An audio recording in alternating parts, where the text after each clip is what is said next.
اس وقت سے آج تک دنیا بھر کے یہودی اس مسیح موعود کے منتظر ہیں جس کے آنے کی خوشخبریاں ان کو دی گئی تھیں۔ خداوند فرماتا ہے کہ میں داؤد کے لیے ایک صادق شاخ پیدا کروں گا اور اس کی بادشاہی ملک میں اقبال مندی اور عدالت اور صداقت کے ساتھ ہوگی کہ ایام میں یہود نجات پائے گا اور اسرائیل سلامتی سے سکونت کرے گا اور اس کا نام یہ رکھا جائے گا خداوند ہماری صداقت۔ ان کا لٹریچر آنے والے دور کے سہانے خوابوں سے بھرا پڑا ہے اور وہ یہ امید لیے بیٹھے ہیں کہ یہ مسیح موعود ایک زبردست جنگی اور سیاسی لیڈر ہوگا جو دریائے نیل سے فرات تک کا علاقہ جسے یہودی اپنی میراث سمجھتے ہیں اور اسرائیل کی پارلیمنٹ میں جو نقشہ لگا ہوا ہے اس میں یہ علاقے شامل ہیں، انہیں واپس دلائے گا اور دنیا کے گوشے گوشے سے یہودیوں کو لا کر اس میں پھر سے جمع کرے گا۔ چنانچہ یہودیوں اور اسرائیل کا مستقبل اسی مسیح کے تصور کے گرد گھومتا ہے۔ اسرائیل کا شاندار مستقبل ممسوح مسیح کے گرد گھومتا ہے جو خداوند کی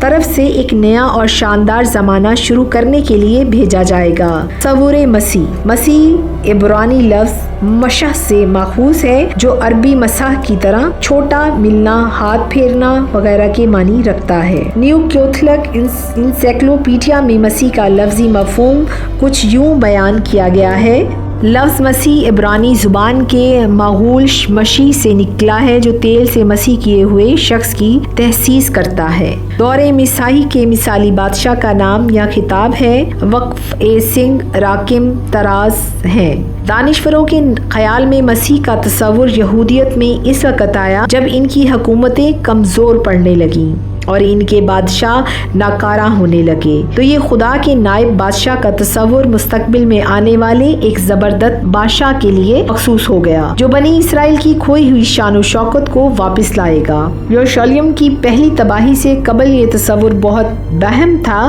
لیکن یروشلم کی تباہی بابل کے زمانہ اسیری اور جلاوطنی اور اس کے بعد جب یہودیوں کی سیاسی قوت ایک قصہ پناہیہ ہو کر رہ گئی، تو مستقبل کے اس خدا کے فرزدار بادشاہ کا تصور جو یہودیوں کو محکومی اور تضاد سے نکالے گا بہت قوت اختیار کر گیا۔ چنانچہ ہم دیکھتے ہیں کہ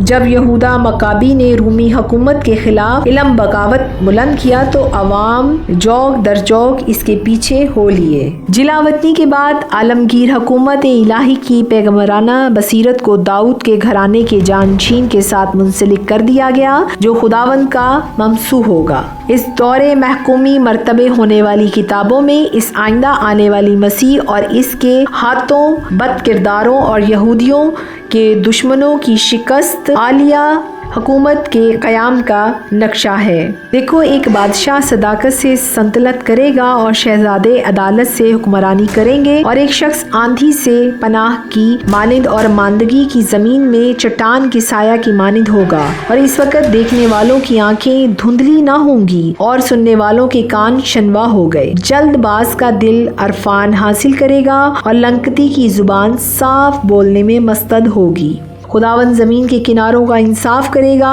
اور وہ اپنے بادشاہ کو زور بخشے گا اور ممسوح کے سینگ کو بلند کرے گا، جبکہ زکریا میں ہے کہ اب یش سردار کاہن سن تو، اور تیرے رفیق جو تیرے سامنے بیٹھے ہیں وہ اس بات کا ایما ہیں کہ میں اپنے بندہ یعنی شاخ کو لانے والا ہوں۔ مسیح موعود کی امید کے بارے میں اس یاد دہانی کے علاوہ بھی اللہ تعالیٰ نے اپنے انبیاء اکرام کی وساطت سے بنی اسرائیل کو مسیح کے متعلق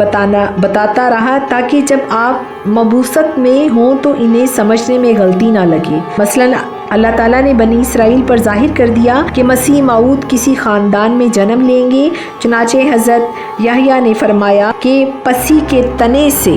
ایک کونپل نکلے گی اور اس کی جڑوں سے ایک بار آور شاخ ہوگی۔ جناب یسی حضرت داؤد کے والد گرامی تھے، اور جیسا کہ یسوع مسیح کے نسب و نامہ سے ظاہر ہے کہ آپ داؤد کے خاندان سے تھے۔ حضرت میکا مسیح موعود کی جنم بھومی کی طرف اشارہ کرتے ہوئے فرماتے ہیں کہ اے بیت الحم افراتا، تجھ میں ایک شخص نکلے گا اور میرے حضور اسرائیل کا حاکم ہوگا، اور اس کا مصدر زمانہ سابقہ قدیم ایام سے ہے۔ حضرت یشیع آپ کی پیدائش کے بارے میں یوں پیشن گوئی کرتے ہیں: دیکھیں، ایک کنواری حاملہ ہوگی اور بیٹا پیدا ہوگا اور وہ اس کا نام امانوئیل رکھیں گی۔ حضرت یرمیہ فرماتے ہیں، دیکھو وہ دن آتے ہیں، خداوند فرماتا ہے کہ میں داؤد کے لیے ایک صادق شاخ پیدا کروں گا اور اس کی بادشاہی ملک میں اقبال مندی اور عدالت و صداقت کے ساتھ ہوگی۔ اس کے ایام میں یہود نجات پائے گا اور اسرائیل سلامتی سے سکونت کرے گا،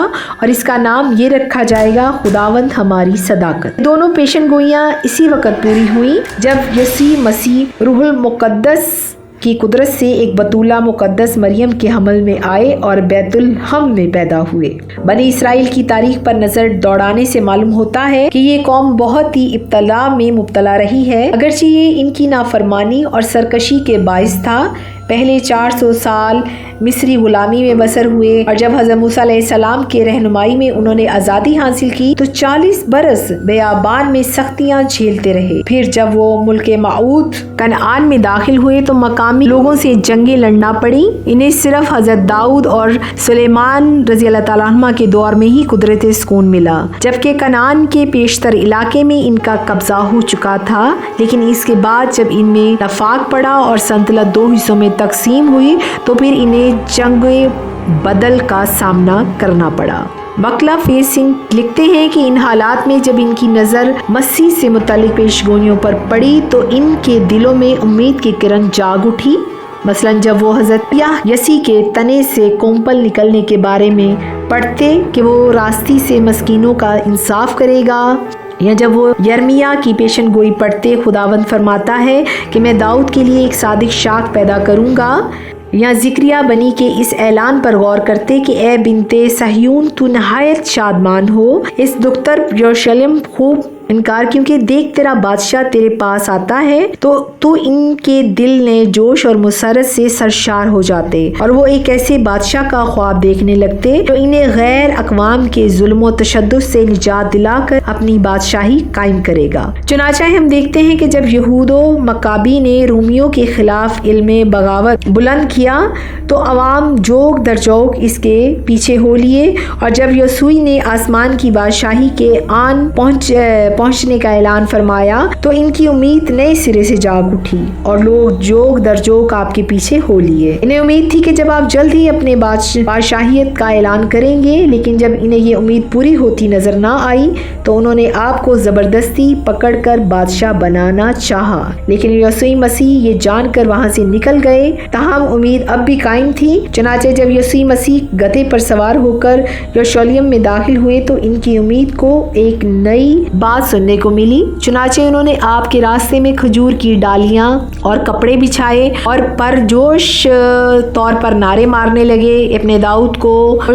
مبارک ہے اور جو خداوند کے نام سے آتا ہے عالم بلا پر۔ لیکن جب یسوع مسیح نے یروشلم پر پہنچ کر اپنی بادشاہت کا اعلان نہ کیا تو یہی لوگ آپ کے خلاف ہو گئے اور مطالبہ کرنے لگے کہ اس کو صلیب دے صلیب۔ غالباً یہوہ عسکر یوتھی بھی اسی نیت کے ساتھ آپ کے حواریوں کی صف میں شامل ہوا تھا۔ اسے توقع تھی کہ مسیح رومی حکومت کا تختہ الٹ کر اپنی بادشاہت کا اعلان کریں گے، لیکن جب اس کی امید بر نہ آئی اس نے غداری کر کے آپ کو پکڑوا دیا۔ اب یہود نے حضرت مسیح کا انکار کیوں کیا؟ اسرائیلیوں یہودیوں نے اپنے مسیحا اور مخلصی دندہ کو رد کیا۔ اس کی چند ایک وجوہات درجہ ذیل ہیں۔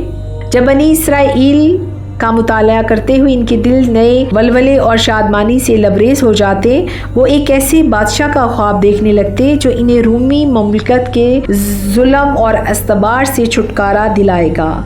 اور وہ اپنی بادشاہت قائم کرے گا جس میں یہودی آرام اور چین کے ساتھ زندگی بسر کریں گے۔ لہٰذا جب سیدنا مسیح نے یہ اعلان کیا توبہ کرو کیونکہ آسمان کی بادشاہی نزدیک آ گئی ہے، تو وہ اسے اپنے خواب کی تعبیر سمجھنے لگے۔ انہیں امید تھی کہ یسوع ناصری جلد ہی اپنی بادشاہی کا اعلان کریں گے۔ کچھ دیر تک تو انہوں نے انتظار کیا، لیکن جب ان کے صبر کا پیمانہ چھلک پڑا تو انہوں نے آپ کو زبردستی پکڑ کر بادشاہ بنانا چاہا، لیکن وہ اپنی کوشش میں